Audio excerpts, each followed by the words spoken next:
First at noon, Honolulu's prosecutor says no charges will be filed against 4 HPD officers involved in the fatal shooting of a suspected bank robber in Waikiki in July of 2024. Eric J. Walsh was the suspect in a series of bank robberies in Kaneohe, Kailua, and Aiea. The 56-year-old barricaded himself in an apartment building on Alawai Boulevard. HPD says he was armed with a handgun that they pointed at their drone. A crisis negotiation team was sent to the scene, but he refused to communicate. Walsh finally exited the unit when chemical canisters similar to pepper spray were thrown into the unit. Walsh started to walk toward the officer, and SSD Officer 1 yelled to him, "Police, drop the gun, drop the gun." Walsh ignored him and continued to walk toward the officers, still pointing his pistol at them. Fearing for his own life and those of the others, SSD Officer 1 fired multiple rounds with his rifle towards Walsh's center mass. The other 3 SSD officers 2, 3, and 4, had the same fears and they did the same thing. Walsh then fell to the floor. Alm says the officers' actions were justified. Now, Walsh also had 41 convictions, 27 of them felonies. We're going to have more details on this story online and on later editions of HNN. A judge denied a request to dismiss the attempted murder case against Maui Dr. Gerhard Koenig, who's accused of trying to push his wife off a hiking trail. His attorney argued that prosecutors misled the grand jury about the extent of Ariel Koenig's injuries last March and used hearsay evidence that implied he confessed to attacking her. The judge said prosecutors followed the law and he set Koenig's trial for mid-March. 1 month after allegedly running away from police after being handcuffed in Aiea, Teofilusi Tongamoa has been arrested again. HPD says he fled while officers tried to arrest him for allegedly assaulting his wife in front of their children. HPD booked the 37-year-old on Monday for escape, abuse, and theft. Charges are pending.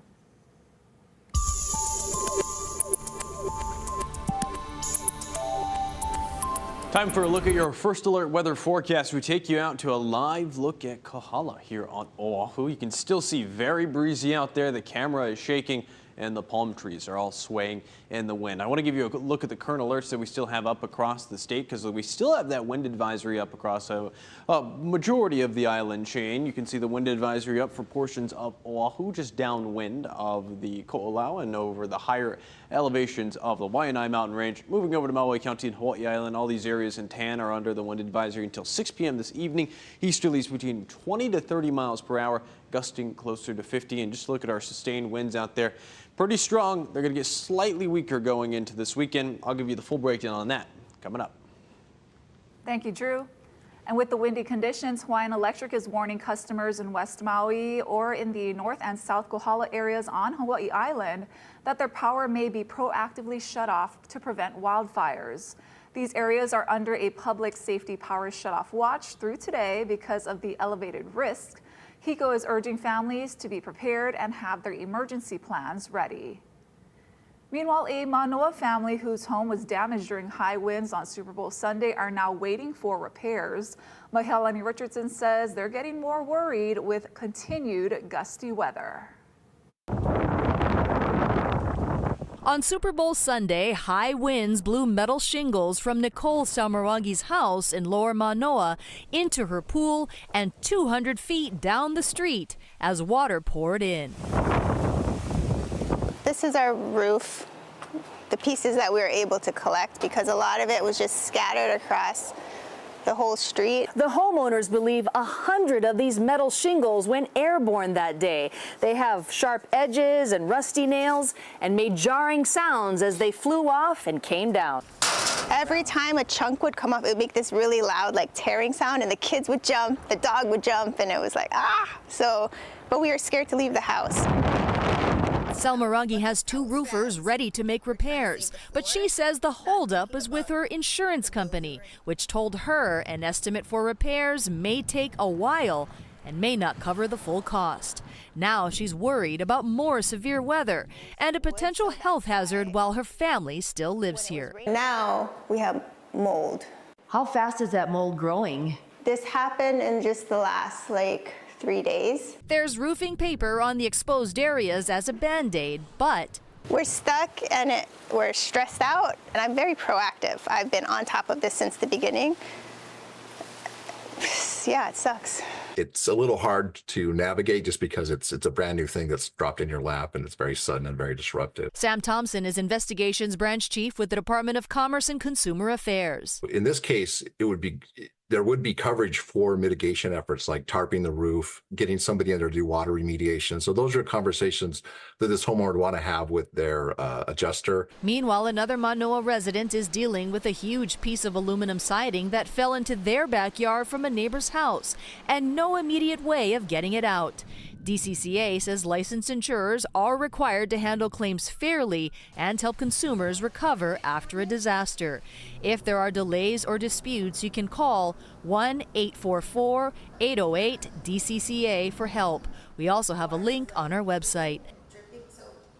And that's Mahealani Richardson reporting. Well, it's day 5 of the partial government shutdown, and both sides say the ball to end the impasse is in the other's court. Erica Brown has more from Capitol Hill. As the partial government shutdown continues, the White House rebuffed the latest proposal from congressional Democrats to end the stalemate and fund the Department of Homeland Security. Last night, they sent over a counter proposal that frankly was very unserious, and we hope they get serious very soon because Americans are going to be impacted by this. Democrats remain firm in their demands for significant reforms to ICE and DHS oversight, including requiring federal agents to get judicial warrants before entering private property and remove masks during operations. Republicans have decided that they would rather shut down FEMA, shut down TSA, and shut down the Coast Guard than get ICE under control. So far, negotiations to end the impasse are only taking place among staffers, with Democratic leaders and the president still not engaging in direct talks. It doesn't mean he's not willing to. I'm just not aware of any conversations that have taken place. I'm not averse to sitting down with any high-level members of the administration if, in good faith, they are prepared to discuss the type of dramatic changes that are needed. In a statement, the Department of Homeland Security warned a prolonged shutdown would impact more than 200,000 DHS employees and could lead to disruptions with the TSA, FEMA, and the Coast Guard. Erica Brown, CBS News, Capitol Hill. Here at home, a familiar push at the state capitol to legalize recreational marijuana for adults. It's once again facing fierce opposition, even though the final decision may be up to President Trump. Daryl Huff has more. Even though chances of a legalization bill passing this year are considered very small, opponents were out in force. Daily users now outnumber daily drinkers.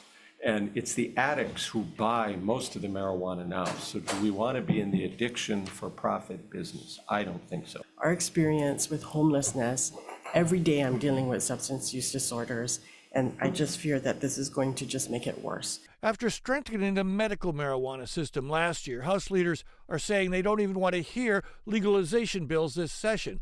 Nonetheless, the Senate Health and Consumer Protection Committees today heard 2 bills that would allow low-dose THC hemp or cannabis products, which are politically popular. I'm 79 years old. I have aches where I didn't know you could have aches. I would use marijuana, pot, what we called it when I was growing up, but I never used it then. But I need it now. Hawaii voters support legalizing cannabis, and adults should not be punished for using a substance that is safer than alcohol, and which for many is an over-the-counter medicine. The reality is that manufactured hemp products are now available widely here and across the country. So this bill is important to allow those engaged in the cannabis and hemp sector to enter the marketplace. But critics emphasize the risks for children. 5 milligrams might sound like a small amount to a legislator, but to a student in the classroom, it's enough to disrupt their learning, their behavior, and safety of their peers. We should still stress there are public health issues that come with even a lower potency THC product like this, especially for youth. Another proposal would set up a comprehensive licensing, taxation, and enforcement system for recreational marijuana, but only if it were approved by a state constitutional amendment or made legal nationwide by the president, who has proposed reducing controls on marijuana. Which would mean that it would be allowed to be sold in any state in the United States, and Hawaii would therefore have a more restrictive program than the federal government. You guys don't have enough facts, you guys don't have enough science, you guys have no data to make the decision. So like almost every decision in this building, a lot will depend on the whims of the Trump administration. Reporting from the state capitol, Daryl Huff, Hawaii News Now. Ahead on This Is Now, authorities say the bodies of 8 backcountry skiers have been found and one remains missing after an avalanche near Lake Tahoe in California. Plus, a growing dispute in Kaka'ako as dogs are banned from Victoria Ward parks. Aloha, I'm Annalisa Burgos here in the Digital Center, and today at 12:30 on Covering the Cost, I'll be talking with Josh Wish. He is the president and executive director of the Holomua Collective. It's a nonprofit that's working to make Hawaii more affordable to the middle class. Catch Covering the Cost on the H&N streaming app, available on Roku, Apple TV, or Amazon Fire.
Authorities say 8 skiers have been found dead following an avalanche near California's Lake Tahoe. Esteban Reynoso has the latest on the search from Nevada City, California.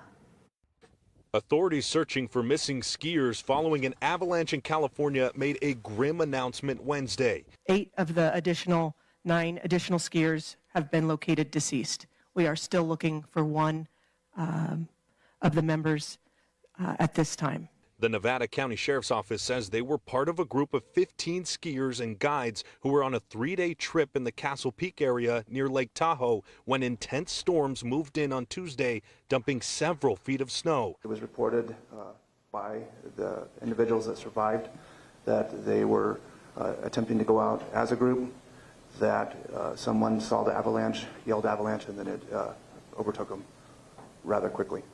Authorities say 6 members of the group were rescued overnight and sustained varying injuries. 2 of the 6 were not mobile. They could not walk. The area where it happened is known for deep snow and rugged terrain with no trails and no ski patrol. The sheriff's office said because of the conditions, it took several hours to get resources deployed. Lots of snow, gale force winds, winds making it impossible to see. The Nevada County Sheriff says it still has to recover the victims, but the snow conditions are making the process difficult. Esteban Reynoso, CBS News, Nevada City, California.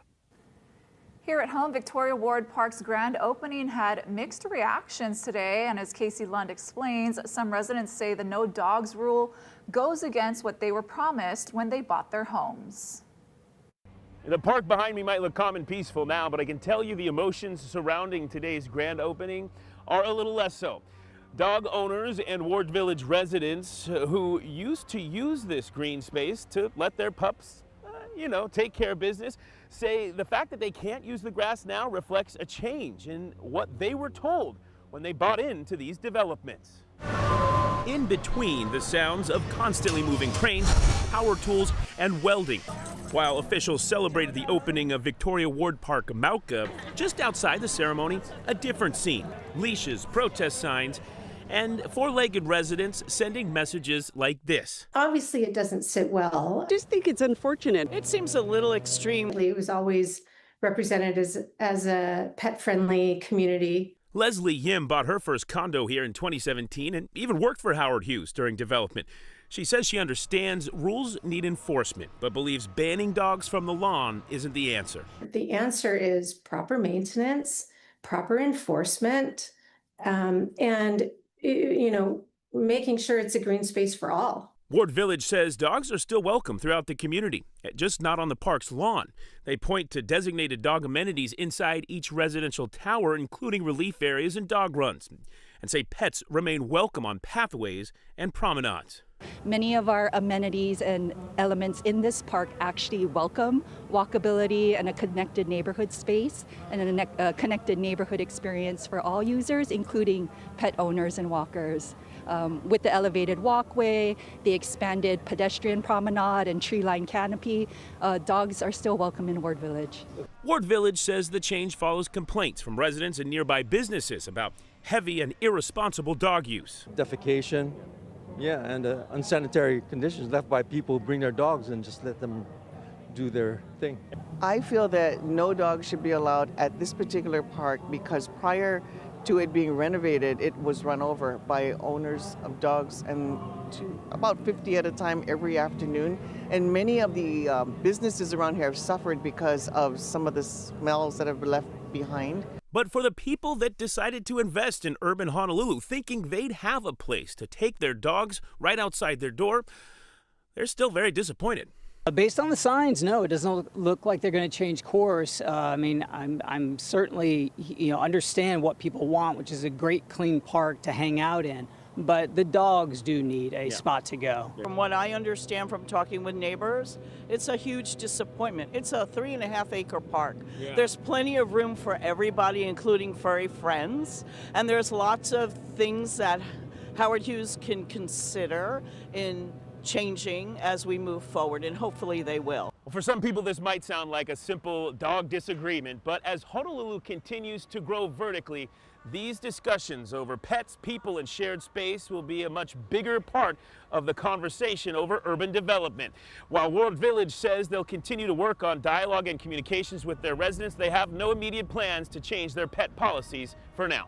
Reporting in Kaka'ako, I'm Casey Lund for Hawaii News Now.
Now, First Alert Weather with Drew Davis. Happy Wednesday, everybody. It is Wednesday. All right, I am losing track of the days out there. Here's what we're tracking going forward. Again, we still have the wind advisory. That's been extended until 6 p.m. tonight. We're likely not going to see it extended any more in time, just because the trades are going to back off slightly. More rainfall as we're going into this weekend. We've also got a high surf advisory up on east-facing shores. Now, that's been extended further in time to your Thursday. Our island-by-island forecast for Thursday over on Kauai. We've got scattered showers, mostly cloudy conditions, a better chance for windward rainfall over on Kauai tomorrow. Not as strong of trade winds, but still breezy out there. Our wind gusts getting closer to 25 miles per hour. Oahu, we're seeing isolated showers and mostly cloudy conditions. 80 degrees in town, but waking up around 69. Moving over to Maui County, you can see mostly sunny and windy out there. Easterlies around 20 to 25 miles per hour, around 30 miles per hour for a wind gust over parts of Maui. Maui proper, 81 in Kahului and 81 in Kihei, mostly sunny out there. And the Kailua Kona side of the Big Island, 82, but waking up around 70 degrees, 64 for a low in Hilo. Still pretty chilly over portions of Hawaii Island, getting up to around 77 in the afternoon. Partly sunny and breezy over the northern portions of Hawaii Island. Again, we've still got that wind advisory up until 6 p.m. on Wednesday. Easterlies between 20 to 30 miles per hour. High surf advisories on all east-facing shores until 6 p.m. on Thursday. And still very choppy out on the water. We've got a small craft advisory up for all coastal waters and a gale warning up in between Maui and Hawaii Island. As we're going into this weekend, you're going to be seeing more moisture out there. A better chance for some heavier showers. Going into Friday and Saturday, maybe some downpours developing over windward areas. You'll notice that's the case all the way into Saturday, Sunday, and into Monday. Got a couple of disturbances hanging around the state, and breezy trades are sticking around over the next couple of days. Slightly weaker as we're going into your Thursday and Friday. Surf is still pretty rough out on east-facing shores. This is for your Thursday morning, around 8 to 12 feet out there. And here's your 7-day forecast. Today's highlighted in red because of the windy weather. Friday, Saturday, and Sunday highlighted in red because of the chance for rainfall. And coming up today at 1:30, you can watch The Drew Point. We'll give you a full breakdown of the overall weather pattern. This is live on Apple TV, Roku, and Amazon Fire. You can also join the fun by commenting on our Facebook Live or YouTube.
Flame in Milan. Stay with KHNL for all your Olympics coverage. Today's big event is hockey. Right now, the U.S. is playing Sweden. And here's a look at the latest medal count. Norway still leading the pack with 33 total medals. They also have the most gold medals so far with 15, followed by Italy, and the U.S. currently has 7 gold medals and 24 total medals. You know, I've seen that number like tick up slowly throughout the Olympics, but I hope we really catch up with Norway. Good for Norway, though. Yeah. Small country. Yeah. A sea lion took matters into its own flippers to get some help by jumping onto a family's boat. Well, the family knew something was wrong when it refused to leave. As Michelle Guile tells us, the sea lion is now on the mend. The kids love it. Hi. Yeah, watch your hands. Oh my gosh. Thanks for the bride. Oh my gosh. Hi. A hitchhiking sea lion pup got a visit from a familiar face at the Pacific Marine Mammal Center in Laguna Beach. I can tell he's filled out already. Matthew Miller and his 11-year-old daughter Ellie met the little guy last month as they were sailing off the coast of San Clemente. Right away, they knew something was wrong. He was frail. He was very, very docile, very calm. And he hung out on our boat for like a good 30 minutes. I didn't want to bother him. And then finally started coming on board and I was like, this is unusual. So I shooed him off and then he came back. The malnourished sea lion, who Ellie named Chump, jumped on the boat's swim step and fell asleep.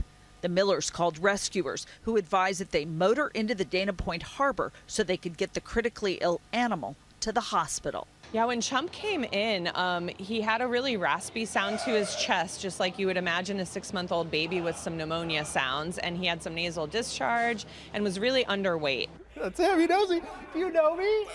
You know me? After weeks of antibiotics, fluids, and pounds of fish, Chump is up 6 pounds and feeling frisky. I can tell he's just bouncing back. He's happy, he's thriving, he's healthy, he's got a girlfriend in there. It's like Happy Valentine's Chump. If all goes well, Chump will be released in mid-March. The goal is to double his body weight, give him a little bit of extra padding. So when he hits the sand, he's expected to weigh about 70 pounds. In Laguna Beach, Michelle Geely, CBS LA. Leaving with a girlfriend? Yeah. Good for Chump. Yeah, Chump's got some game, Ashley. All he needed was a little bit of love. All right, here's our 7-day forecast. You can see a couple of days highlighted in red again. We've got a better chance for rainfall going into this weekend. Winds back off a little bit, but it'll still be breezy into the weekend. We're still tracking some showers Friday, Saturday, and Sunday. More details on that coming up at the Drew Point at 1:30. All right, everyone, thanks for watching. This is Now. More news first at 4 right here on KHNL.